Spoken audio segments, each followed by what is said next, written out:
Subscribe to our YouTube channel and press the bell icon to get the latest updates. Hi, welcome to The Print. We have with us Shakti Sinha, a former bureaucrat who served as private secretary to the former Prime Minister Atal Bihari Vajpayee. And he has now penned a book called Vajpayee, The Years That Changed India. It will be out on December 25th. Sir, the first question, what propelled you to write this book? Do you think there are many aspects that are still not known about the former Prime Minister?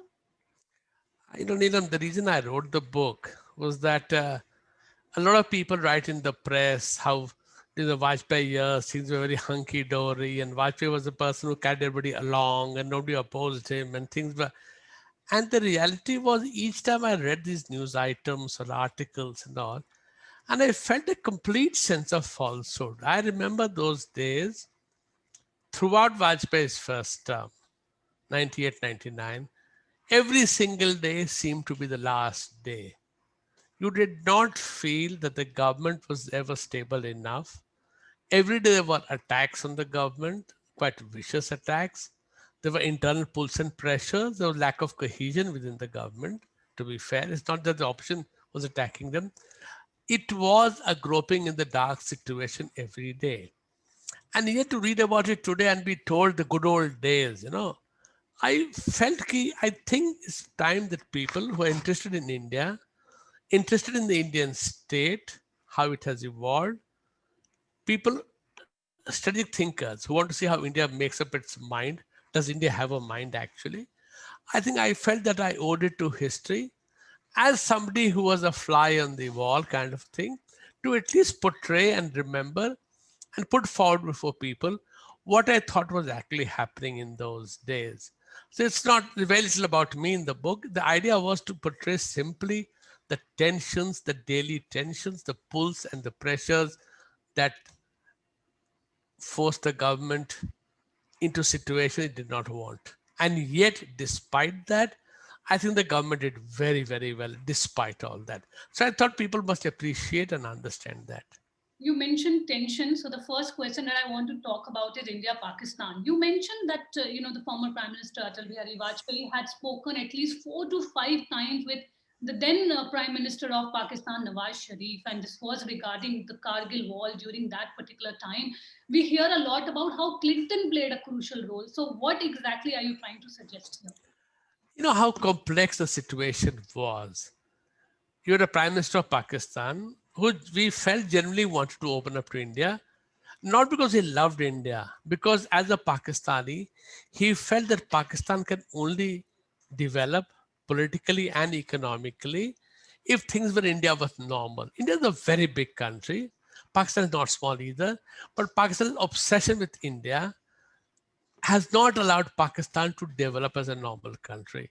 You found Nawaz Sharif in his own limited way, trying to push out this baggage of the past. And yet, very strong part of the Pakistani establishment resisted it and did everything to undercut it. And when the war broke, it caught everybody by surprise, to be frank, everybody. Nobody guessed it would happen so soon. You could sense that in Pakistan itself, there was a disquiet about the war. Well, all the leadership would love, including Nawaz Sharif, to be the liberator of Kashmir. The reality was that India is so much bigger and so much stronger.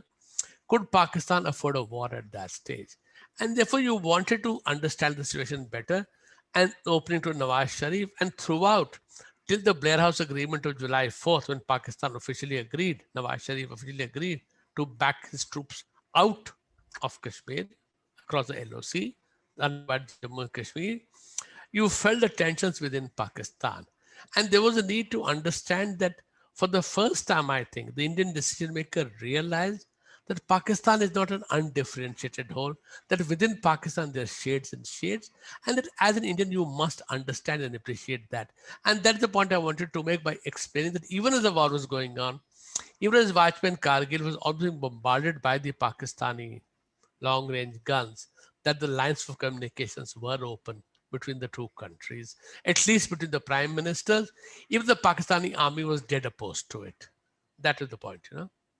Another crucial chapter is the incomplete mandate in your book. and which talks about the 1998 Lok Sabha elections. How do you reflect on it, and at the same time, the coalition politics? 1998 elections was very unusual elections. It happened, of course, well before its time. The NDA, which actually had become NDA for the first time, otherwise the BJP had local alliances with the Shiv Sena in Maharashtra, with the Samata Party in Bihar, and then the Akalis came together in 90. So, but the first time now you had a much bigger alliance. You had the Anna DMK in Tamil Nadu with its supporting parties, the PMK and the MDMK, and you had others, and you fought this election like this. The NDA got 251 seats, 272 is required. Then others chipped in, Chautala's party chipped in, others chipped in, and the BJP NDA was close to the majority, a short of it. Nobody else claimed a mandate. Nobody else went to the president and said, make me the prime minister, we'll form a government. Only Vajpayee did. And yet, issue lingered and lingered. I would say in that sense that the late president did change the goalposts. Till now, one, the largest single alliance party was always asked to form a government, particularly when there was no other claimant. That did not happen. Then the pre-poll alliance partners were asked to give letters of support. So suddenly the BJP, Vajpayee had to once again negotiate with their partners. Now this was unprecedented. And again, nobody else was saying we have the numbers. Now the best place to decide the numbers is on the floor of the House, the Lok Sabha or the State Assembly. And yet this was being denied. And this did, in that sense, compromise Vajpayee and the BJP's ability to form a government. That to renegotiate, Jayalalitha wanted her pound of flesh. And so the government came into office, no doubt, but it came into office hobbled, distracted, and diminished in the eyes of the people because of the inability to form a government. People they want a government. And Jayalalitha had campaigned in Tamil Nadu as the opposition leader, Vajpayee as prime minister for a stable government. In Hindi, Abki Baar, Atal Bihari, whatever it was, it was very, very clear. And so that meant that even the government was formed, there were pulls and pressures within the government. The people fishing outside the government. The government had a very, very thin majority, which could go any day. And as I said, every day in some days, every day felt that this is the last possible day. So not a very happy situation for an elected government of the world's largest democracy. And you had a prime minister, universally popular, people expected him to deliver miracles, and yet he was hobbled every step of the way. That I think is, when I remember those days, that comes across clearly, very, very strongly. A hobbled prime minister being distracted internally, being pulled by all directions, and yet being expected to deliver miracles. It was Apki Bari Atal Bihari, if I'm not Apki Bari Atal Bihari, sorry. It's a long time, 22 years. My memory is not so good. Thank you for reminding me. So you talked about the 1998 elections, but who do you think, Vajpayee blamed for the 2004 whole debate? My book actually ends a little before that. It ends actually in his first term only. I met him. I was in the US. When I came back, I met him. He had just lost the election. So I met him at his residence. He actually did not blame anybody. He was upset about the fact, obviously. The world expected him to win. His opponents expected him to win. And yet they lost, And casually, I think in conversation we did mention that the politics of coalitions went wrong. Tamil Nadu, DMK, BJP had a stable alliance, which the BJP dumped the DMK. And the DMK-led alliance got 40 seats in Tamil Nadu and Pondicherry together. Add 40 to the NDA, the BJP would have formed the government in 2004, not.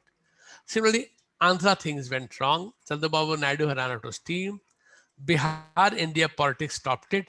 Worse, UP, where the BJP was so strong and in power, they were rocked by internal dissensions, and the numbers fell from 50 plus to 29. If you look at it, it was a combination of factors which did it. So I don't remember Mr. Vajpayee actually blaming anybody for that defeat, but I guess circumstances. You also mentioned that, during the 1998 Lok Sabha elections, the state elections of Himachal Pradesh also took Yeah. place. And during Yes. that Yes. time, the current Prime Minister Narendra Modi, he was Yes. sent to Himachal as the Prabha, as Yes. the in charge. Yes. And you say that the media did not notice him, but in the political No. circles, it was quite Yes. clear that he was marked out for the future. So what you were able to sort of closely see how he functioned. So what Yeah. do you have to say about that? You know, Mr. Narendra Modi was in Gujarat. Gujarat BJP had a lot of internal tensions. Keshubhai Patel, Waghela, etc. In the awful bargain, and political parties often have to make bargain. Mr. Narendra Modi was in that sense sent to Himachal out of Gujarat to Himachal. Right. Himachal, Congress was in power. BJP had been powerful, but had never come to power on its own account. I mean, again, as I said, people didn't notice it. The way he was able to resurrect and create BJP, which was neck to neck with the Congress at the end, and then having to make a compromise with Shukram to form a government. And Mr. Modi said, people said, are you criticize Shukram, you're forming a government? He said, after Samudra Manthan, even Shiv had to drink the poison. So in politics, you have to accept the reality. And the BJP came to power in Himachal completely unexpectedly. And as I said, people outside didn't notice who gets Himachal, 4 MPs, etc. Fact in political circles, people notice these things. And sure enough, Mr. Modi was rewarded, became minister of the party. And as I've also written in another chapter, his amazing role in pushing the US Congress to push President Clinton into not accepting Pakistan's access to international financials, development finance was amazing. But again, because we only look for the big figures, the big names, we don't notice how a party like the BJP allows its workers who are delivering results to come up in the system. People like Mr. Vajpayee, like Mr. Modi, the two are not comparable, and yet people without any political pedigree, without any political patronage, were able to deliver for the party, and the party was rewarding them. This I felt even today. People who study Indian politics do not pay attention to these micro details, which I think is unfortunate. So what about his Raj Dharma comment that is often, talked about, and many felt that, he wanted Modi to quit in 2002. See, politics, of course, and this is outside my book, of course, but because I was following Indian politics, in politics, no politician expects to get his way all the time. Politics has been rightly defined as the art of the possible. Now, people impute what Mr. Vajpayee was thinking. I have no idea of, and my whole book is never about Vajpayee thought. You impute a person's thoughts from what the person says and does. Maybe Mr. Vajpayee wanted Narendra Modi to go as Chief Minister of Gujarat. I mean, it's a point of view, fine. The fact is, when he saw that the party as a whole was against Mr. Modi going, he, like a good soldier of the party, went along. He went along with the party. You can say compromise to stay in power. Fine, that's a point of view. But the fact is, he was completely a member of his party, proud member of his party, and of the larger Sangh Parivar. In fact, in the USA was asked a question. He said, "Haan, Swayam Sevak hai." Leaving it open, what does Swayam Sevak mean? The fact is, I don't think so. And he refuted in Parliament of saying that right man in wrong party. He says, if you like the fruit, the tree is responsible for it. Don't say you have a sweet fruit out of a bad tree. So I think as a party man, he may have points of view, but once a party agrees on something, as a good party person, he went along with the party. He tried to change it where possible. He succeeded many times. Obviously, a politician cannot succeed all the times, and he accepted that limitation. This is my understanding. And what do you see are the similarities and differences between Vajpayee and Modi? See, let's take differences. Two different generations. One, a person who grew to adulthood while India was still a colony. Other born after independence. Tremendous difference. One who in the 50s, when the Jansangh was formed, preceded to BJP, as a consequence of the banning of the RSS after Gandhi's assassination, though the government realized that the RSS was not involved in the assassination, they still banned it. They realized that they need a political front, a political entity. Jansangh came about with Shyam Prasad Mukherjee, who left the Hindu Mahasabha. Mr. Vajpayee was seconded to that. he saw how irrelevant they were Indian politics. When he becomes an MP along with three other BJP Jansang MPs in 57, he said we would not get a chance to speak in parliament. Nobody would care. He had to walk out to get speaker's attention at times. Now, Mr. Modi has obviously seen a completely different world. His worldview is different. The India he grew up is different. And obviously, two people are different. So I would not. Vajpayee spent his entire life in parliament. Mr. Modi enters electoral politics after becoming Chief Minister of Gujarat, 2001. So Mr. Modi was never in the electoral thing, always in the Sangathan. Mr. Vajpayee was always in the electoral field. So very different perspectives they had. And yet when Mr. Vajpayee in 98 was told, you have a hidden agenda, Ram Janmabhoomi, Uniform Civil Code, Article 370, he says not hidden, it is there, but we lack the numbers. He said very clearly, he said, we are not giving it up, but we simply don't have the numbers. So people now tend to draw distinctions, oh, he was this, he was that. And yet if you read my book, the last chapter, let me assure you, most of the language now being used by the person Mr. Modi on Hindutva, on democracy, on minority, this thing, what exactly the languages used against Mr. Vajpayee. And yet today people don't know Vajpayee was a great liberal and we loved him and you loved him. Please see the language you were using against him then. So in that sense, yes, they're different. And yes, there are a lot of, and yet they're not the same. And yet there are a lot of overlaps which we tend today to ignore completely. Because we like binaries, we don't like gray. The fact is life is gray. There's a lot of overlaps, lots of lack of specificity, but that is how life is. So are you saying he was not a liberal the way The way today's quote unquote liberals think, no, he was not. He was liberal because he throughout felt, one, that the caste system was terrible, it divided India. Two, that religious beliefs, Upasana Paddhati as they called it. So the word religion does not exist in India, in Indian languages. We have beliefs, we have systems of worship. He says Upasana Paddhati should be irrelevant to public life. And that if you change Upasana Paddhati, you still remain an Indian, provided your loyalty is to India. Is that liberal? I don't know. I really don't know. Because in the classical liberal sense, it was different. Today's liberal are as intolerant as anybody that they accuse of being intolerant. So he liked different points of views. He was willing to change. The circumstances change, but he had certain very, very core principles, a belief in India, a belief that India failed because it was divided India. As you said that the wars will be fought only by Kshatriyas, you removed everybody else. You said only some people can read the Vedas and Upanishads, you removed everybody else. He says we divided India, we need to remove these divisions and bring India together. Is that liberal? If we felt that the caste system was iniquitous, is that a liberal? When he appreciated Balasaheb Devras, the RSS chief, who said, if untouchability is not a sin, there is no sin. Vajpayee loved that line, used it again and again. Does that make him a liberal? Decide for yourself, You just mentioned RSS, and my next question is about Vajpayee's equation with the RSS, and how do you think it has changed over the period of time in terms of with the party also? See, the large sections of the BJP and the elevation Jansang did come out of the RSS, and people from the RSS do go to the Jansang and the BJP and work there. Having said that, each of these institutions has its own inherent logic. Is there a one RSS point of view? I don't know. Having followed Indian politics now for close to over 50 years, I remember the 6-7 elections, I started reading Organizer since those days.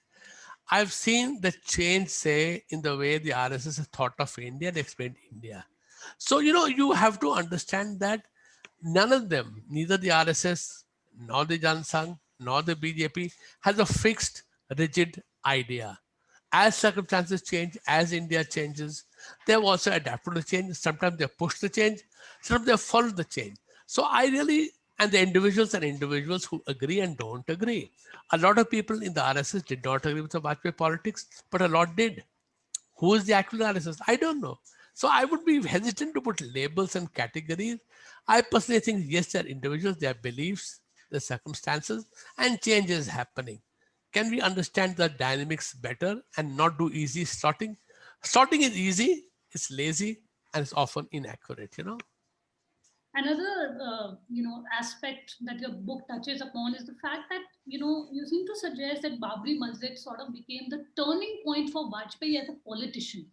Could you elaborate on that?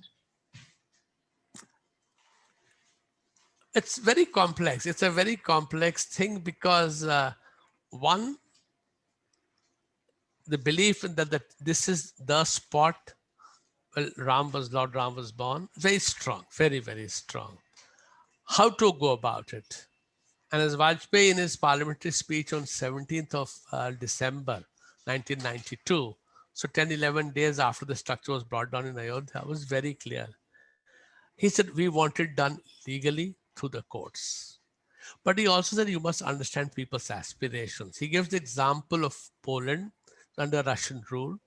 Polish are Catholics, the Russian are Orthodox Christian. Heart of Warsaw, the Russians have set up a strong, big Orthodox cathedral. When Poland becomes a free country in the 20th century, the first thing they do is they demolish that beautiful Orthodox cathedral and construct a Catholic church there. He explains it. He explains it how Indonesia he goes to. He's happy. The people have changed. They're now Muslims. And yet for them, Ram is relevant. Mahabharata is relevant. So he tries to say that you must understand people's aspirations, preferably do it legally, and not preferably. He said you should do it in a legal manner, through negotiations, through law, not using violence. But if you don't appreciate people's wishes, their deep anxieties, and their aspirations, then you will someday hit a wall. So he really, in that sense, and therefore when Babri Masjid happens, becomes an issue. The Jan Sangh and the BJP did not make it an issue. It was made an issue by the Congress party under Rajiv Gandhi to try to out-Hindu the BJP, but yet it led to the BJP going from 2 seats in 1984 to 89 seats in 1989, 119 seats in 1991, and 160 seats in 1996. So, but for this political move by Rajiv Gandhi, BJP would have had much longer, much more difficult. So in that sense, it was a turning point for the BJP to emerge as the central pole of Indian politics. Since 96 to 2020, 24 years, governments in Delhi are either BJP led or created to stop the BJP. So BJP has become the pole position of Indian politics, and the spark was lit by the Babri Masjid controversy. So you're saying that indirect contribution by Mr. Gandhi. Fairly direct, I thought, fairly direct. It may be inadvertent. It may be the law of unintended consequences, but fairly direct and not thought through, You've also said that Vajpayee was conscious of his limitations. So what exactly were these limitations? He was not very comfortable with economics, but he had clear ideas. Government should not be in the business of business. Government should facilitate business. He was not in the details of international theories, strategic theories, realist, neo-realist, etc. But yet he basically understood where India has to go and what it has to do. But because he was aware of his limitations, he had an open mind and was willing to listen to points of view and then take a decision. Having said that, let me assure you, once he came to a decision, he stuck to it, unless circumstances told him that he was wrong, So in that sense, awareness of his limitation was a sign of his strength, not of his weakness, Another thing that I just wanted to talk about is the fact that, do you think, why do you think Mrs. Kaul, never came to be talked about despite being such an important person in Mr. Vajpayee's life? Do you think that there was any special effort from Vajpayee towards ensuring that? No, far from it. I think far from the other way around. As even Vinay Sitapati quotes in his book, when Karan Thapa rang up and told, oh, you've spoken to the High Command, you've spoken to Mrs. Kaul. I think in India, unlike in the West, in many ways, we don't like gossip on this level. We want to give people their spaces. We judge them for what they are. A public person is judged by his or her public stance and public actions, and not for a private life. And even today, if you look at Indian politics, a fair amount of unorthodox living lifestyles of people, and yet is never made into an issue. And I think that is a good thing. That's a sign of our strength, that we don't judge people by other things, but for what they are in that particular field. I don't care if a cricketer is born in Bihar or Bengal. If a cricketer does well, he is good, period. So in that sense, there was no effort to hide. She was not in the background. She was very much in the front, meeting people, looking after people, really look after them very well, out of really goodness of heart, which I can never forget. And in that sense, no, there was no effort to cover it up. You could not have covered it up in any case. But I think a general acceptance in India, we are at heart people who are not very judgmental, and I think that's our strength. Your book also sort of reflects on the relationship between Mr. Advani and Mr. Vajpayee. And at one point, I felt that you were even suggesting that at certain time there was a bit of a friction between the two. No, not really. Now, in the sense that, yes, there are different two perceptions, absolutely, as they should be. But what I remember most is anything was to be discussed, brought to Mr. Vajpayee, say by Brajesh Mishra. First thing to ask is, Advani se aapne pucha hai ki nahi pucha hai? So in that sense, yes, there are differences, as they should, different perspectives, different thinking. But yet, I think it was a fairly, later it may have become more tense, but it was an equation which went along. Mr. Vajpayee was against Mr. Advani's yatras, completely against it. But when the party supported it, Mr. Vajpayee went and flagged off the yatra. So, there would be differences. I mean, I would be most uncomfortable if I said hunky dory and they agreed on everything. So why do you need two people? One is enough, And personally, when I was leaving Mr. Vajpayee end of 99 to go to America, this is 1.5 years into his remote, very gracious of Mr. Advani to drop into me and tell in my room as coming out of Prime Minister's office. And he told me, Shakti, you should not leave Atalji. I think he needs you here. Please stay back. So, in that sense, yes, there are differences, but there's a fantastic amount of understanding about each other. And this somehow people miss out because we look for binaries. We look for this or that. It's this and that, not this or that. So in that sense, I would be a little more open and less judgmental. Well, I'm coming back to the chapter 3 again, which is the incomplete mandate. You also termed the 1998 election as, a first presidential-like election. Why? Even though in 95 end at the BJP session in Bombay, Mr. Advani had announced that we'll contest elections with Vajpayee as a Prime Minister candidate, the first time it had happened. The 96 elections were still not really Vajpayee versus somebody else.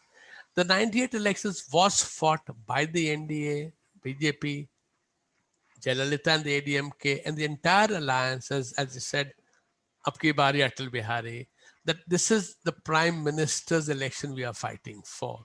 We want a stable government in India, which only Mr. Vajpayee can deliver. So in that sense, after literally Nehru and Indira Gandhi, who were seen as above their parties, but we were at an early stage of democracy. In this maturing phase of democracy, you have full political alliance fighting elections, not on its programs, but on an individual's as the face. Face means not mask, but face as in reflecting the body. So I think that is why I feel, and I'm writing a book on it also, how the Indian Prime Ministers de facto become like the US President government. So India has now become a presidential Westminster system, which is very different from what the British system is meant to be. And 98 was the first obvious reflection of this transition from a normal Westminster system to a Prime Minister reflecting the government. That is what I meant. Another question that, despite having many reservations over the many steps that were undertaken, Mr. Vajpayee ended up participating in the events he opposed. So how do you see, Vajpayee as a politician in terms of, how he believed in something, but at the same time, he was okay to let go of that and go with what the party was asking him to do? Neelam was explaining, but for the party, what would he have been? But for the RSS, what would he have been? Son of a school teacher in Gwalior. No political pedigree, no money, nothing, and yet becoming a national leader. Forget Prime Minister, even a national leader before that, the party. So he was committed, and that's why he said, "You cannot call me a right man in a wrong party. I would not be here but for the party, but for the son."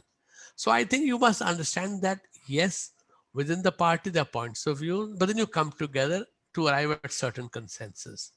Many times he had his way, then others followed him. If others followed him when they didn't want to because his way was the right accepted way, then when he was outvoted, I think he understood that he also needed to go along, that he would not exist without the party. So even though people said, oh, his supporting system was greater than the party, practically probably correct, but could he have stood alone against the party? And the answer is no. So I think we must understand how the party system, particularly the BJP, has evolved, how it keeps together, though people follow it very often, and how they agree at the end of the day, we shall do what we shall all agree on doing and not individual predilections. So, in that sense, yes, he did go along even when he did not agree to begin with. But as a loyal person of the party, I think he felt it was necessary to do so. One last question. You also mentioned that, Mr. Vajpayee took a lot of bold steps. I mean, something that, Yeah, the government would not be comfortable to yeah, sort of go ahead with. Can you yeah. just elaborate on a few of these bold steps and why do you term them as bold? We went in for mobile phones, 1994 telecom policy. We were groping in the dark. There were massive problems with the policy. By 1980, it was clear that most companies would shut down. The very high amount of license fees to be paid to the government. And they requested to move to a system of revenue sharing instead of fixed license fees. And once Vajpayee understood that the survival of the sector is more important than the policy say, he went along with the change. Later on privatization, so many issues on Pakistan, on the reach out to the USA, when he called the USA in September 1998 at New York, at Asia Society, that despite our differences over 50 years, India and the USA are natural partners. Or the fact that after we did the atomic explosion, when Vajpayee wrote letters to people, he said, not that China is a threat, China is a potential threat. In 1998, today, 2020, people are talking that. So his ability to look beyond and say things which people would not say, or do things where people are uncomfortable. Oh, we are social society. How can you privatize? Oh, we are this. Contract is more important. That the company shut down. If the company shut down telecom companies, India would not have a telecom revolution, which India needed. So I think he was very bold in very ways, but he was not the, what should I say, the gung-ho guy on the road shouting, but he did it in very firm, decisive, but quiet ways. And I said, once he was convinced of a point of view, he was willing to stick out his neck for it and not then make easy compromises. This is what people don't understand. Compromises to keep the government going is one thing. On core issues of importance to the country, security or the economy, no.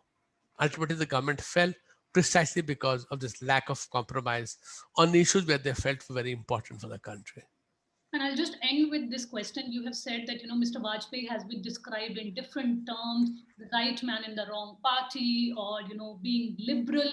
But how do you think Mr. Vajpayee would have want, to be remembered as?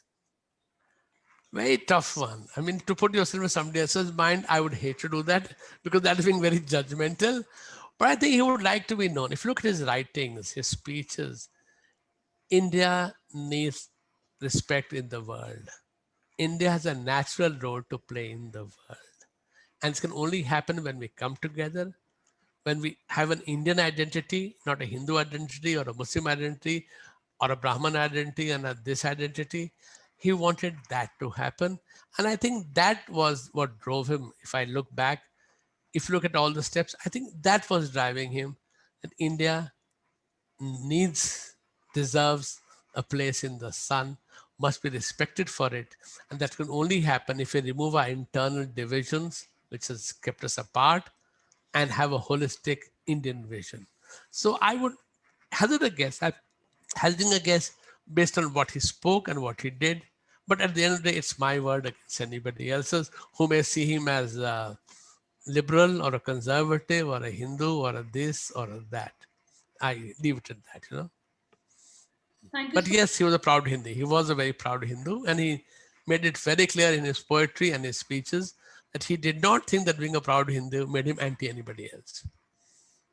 Thank you. Thank you so much for being with us. Best wishes for the book, which will be published on December 25th, which happens to be the Mr. Vajpayee's 96th birth anniversary.